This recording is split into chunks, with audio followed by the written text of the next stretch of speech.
Alright, so I decided to go with the original engine to match the early CT200. This is the machine over here, which you can't see. Let me just show you that. Right there that I had running earlier.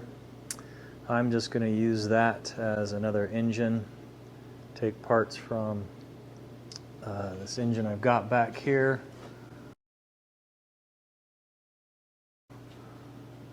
Okay, so I've previously taken out all of the hardware, the screws. Again, I ran into the issue of it stripping out. I use this impact driver. It's got different types of bits, and you'll probably see me using that here later. But I've gotten all these out. I want to get this put aside, take off this case. You can see it's seen better days, but once again it has sat for quite some time. In the bottom of this case, a little concerning, I found this little piece of aluminum. It's got to be part of the case somewhere, so I may see it underneath these gears when I pull this out. So we'll have to assess whether I need to replace something major from this engine into this one after I take a look at that. This table looks like a mess. Well, bear with me. Put that over there. This is part of the clutch shifting mechanism, and it's missing the spring stuff. I'm gonna have to strip it out of this one. It comes off there, and then these two screws come out. Like I said, I've already disassembled this, and then there's a little, looks like some little oil plate, and then there's a nut in here that's got a lock washer that you got to pry these little doodads out of these grooves. And I don't have the proper socket for this, so I used second best thing, punch. Just put it on the edge and hammered it out. So I'm gonna set this over there. This clutch piece. We've got a snap ring right here. I'm going to go ahead and remove that. Put everything in my Hey Dudes box here. Oh, that just slides off. You know, this looks fairly clean. It's got some rust and stuff on it from just sitting for so long, but I'm fairly pleased with the inside of this. The bearing looks good down in there. So you can see somebody's been into this case. Boy, that is stripped out. I might have to get in here and operate once again. This is all part of the clutch. So this has been pulled apart. I'm assuming they serviced it. Don't know what they replaced. Normally you don't pull the whole case apart just for a refresh. So really won't know exactly what they did unless it's super obvious when I get into here. So I'm going to keep moving here. Yeah, that looks like it's in pretty decent shape. On the later models, I believe right under here is the oil pump. But on these ones, it's actually back here.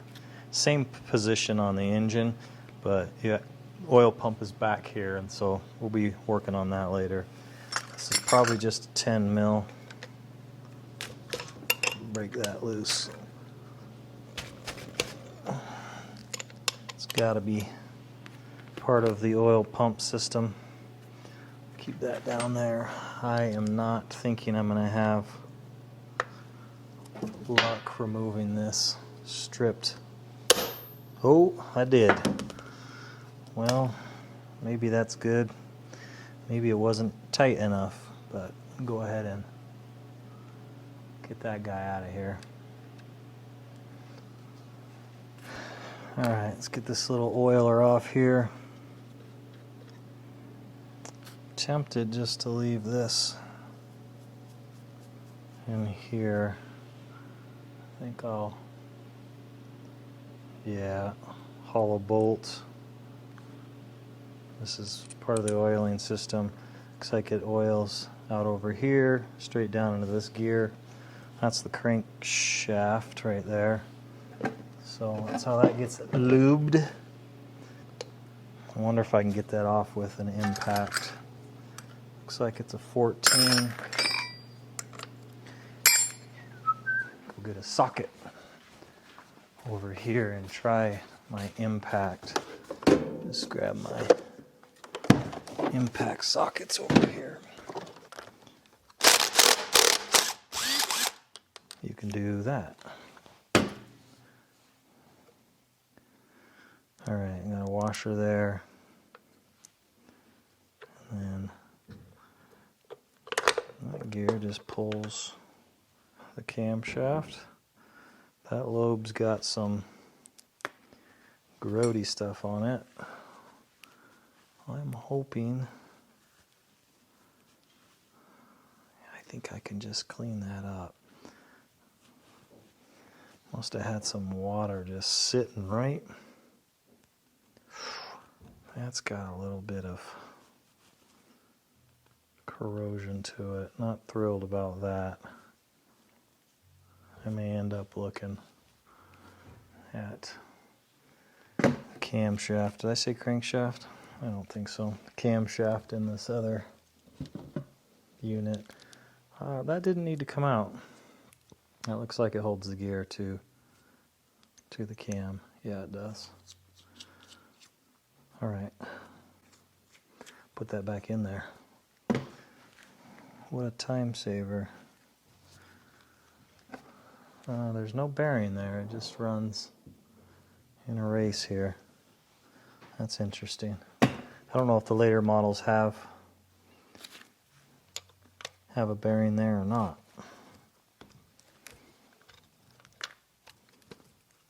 Yeah, let's get this shift linkage off.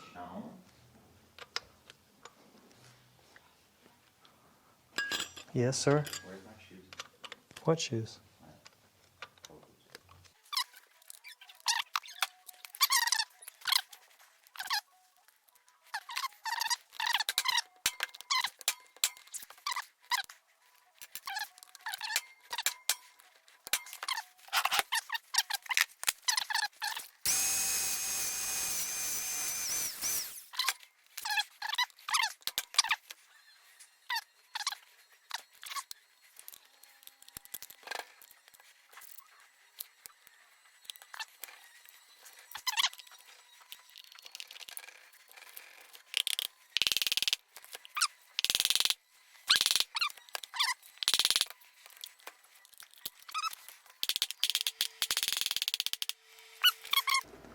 Being stubborn. Have to get a punch on it. Keep going.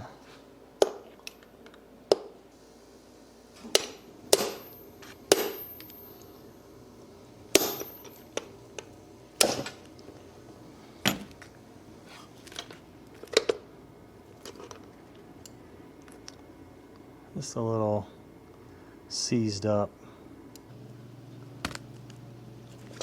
There we go. I actually can just slide right through there. There it is. Now, what function does this serve?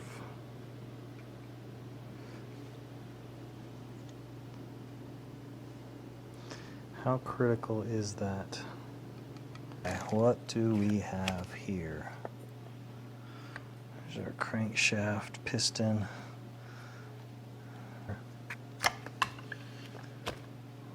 This guy sets in. So I'm going to pull that out with the spring. This gear comes off first. This is partly for me to know how to put it back together. That little piece of spring rides in this little groove down here, and then it hooks. Oh, we got a little rogue spring here. I think I'm definitely going to have to tear into that other case. But this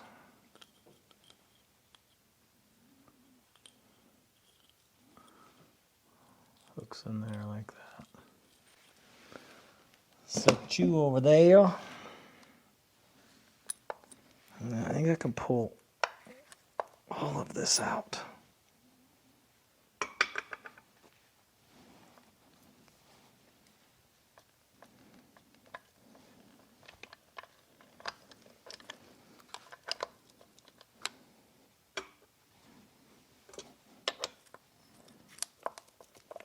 I really would like to.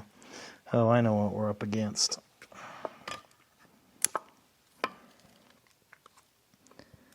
There we are.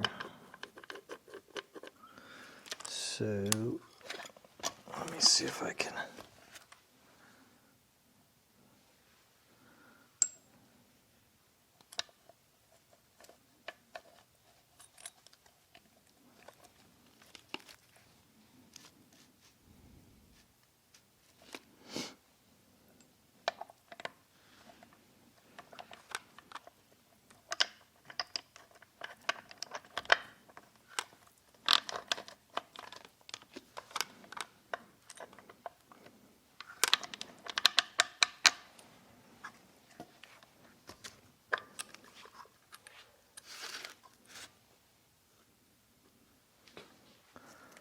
Lots of rust.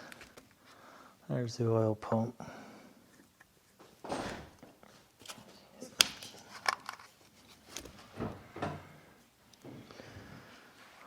Little fork on this piece slides in here.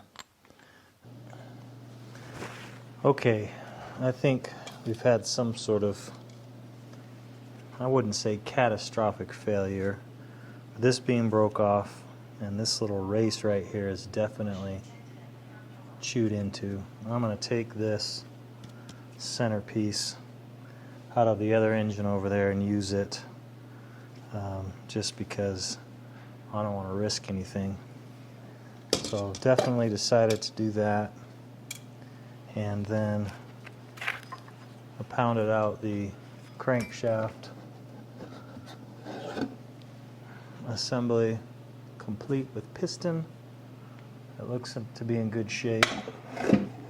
And then the back of this is a little plug for a little 10 mil bolt. This is right where the chain rides, and this one got chewed up. But with the cover on, it's barely visible. I might put a dab of JB weld on there. I want to keep the early model number there, 3996. I'm going to keep that case in the bike. So put that over there. Got that bolt out, and then we're able to lift out this assembly right there. Right here. A little metal pin right there, and this rides as like a washer around that gear I just pulled out, and this is where the wiring for the generator plugs in, which you saw in a previous video. It must be a ground, I'm assuming. So I want to make sure that stays with that. Found this little guy in the crankcase. That could be a A wasp from the 60s, preserved in oil, or from last summer when it flew into the tank. I don't know, into the crankcase. Once you get the retaining clip off of this, which basically goes on and then turns underneath this gear, and it sits in a groove underneath this gear and then bolts in. This will just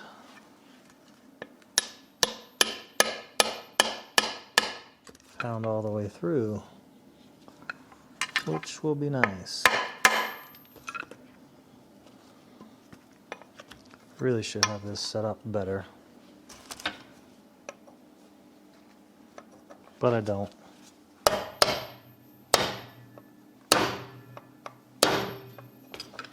Now this is gonna fall on the floor, hit me in the foot.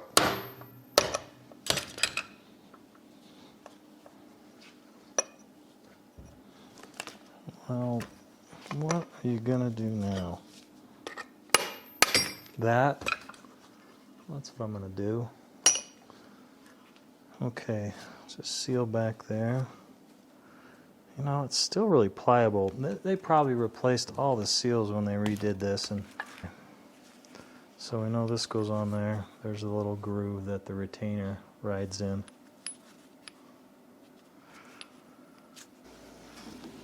Forgot there's the gears in between here. That just goes on the top of it all. Alright, in the bucket. Well, I think for the most part, this is disassembled. Get a razor blade in here, get this old gasket off. We will get after this. Alright, that's for the, this is where the camshaft rides, and so these are basically the lifters that push on the push rods that come out here. This is where the cylinder and the head sits, so you get your lifters right there. Those seem to be in good shape. There's a intake and exhaust, one on each side, one over here too. Okay, I'm taking apart this other engine for parts. Get this turned around here. You can see what I'm seeing. So I've got the head bolts off. This really needs to be worked off here. And then push rods are different lengths. This one on the right side, the kicker side, kickstart side. I don't know if that's intake or exhaust. Let's see. This, the intake.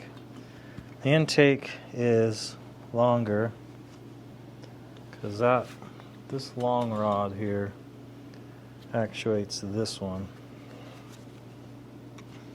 which pushes down on that valve, which is the intake because the carburetor's there. So the intake push rod is the longer of the two. I don't even remember seeing that on this other unit. I may have just got lucky and put the right one back. Alright, I'm going to pull off the head here. I guess that was the valve cover. I think I called that the head. This is the head. See how rusty and long it's been sitting. Set that guy over there. Clean it up, probably be fine. And what in the world? It looks like a rusty piece of charcoal. It's got to be an accumulation of, yeah, it's dirt. Pulled off these O-rings down here too. Well, I'm going to go ahead and pry this off. Set this back over there. Filling the cylinder here. What's this? Penetrating oil. Let it sit and then I will show you how I pull this off. So we've got a seized piston here. This is very common and a technique that seems to be working. Nothing happens if I crank on the crankshaft. Obviously the cylinder goes up and down. So we put some spacers in here. These little guys. Dropping this in to protect that aluminum cylinder. And then just using a steering wheel puller or harmonic balancer puller. Just use a couple of these nuts. Maybe. A little tighter. Get that tightened up. Make sure these spacers are where I want them. Leverage.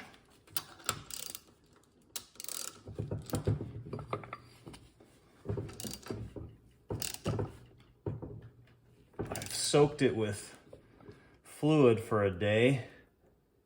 There it goes. It is moving.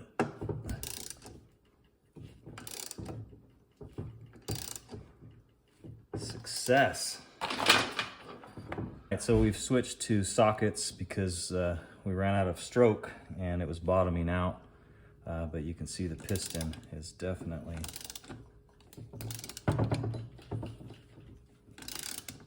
moving.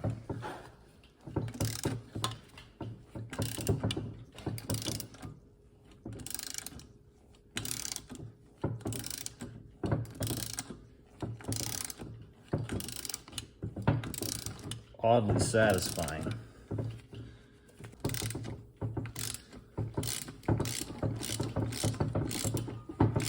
Getting towards the bottom, it's getting easy. I see the oil rings. And we are clear.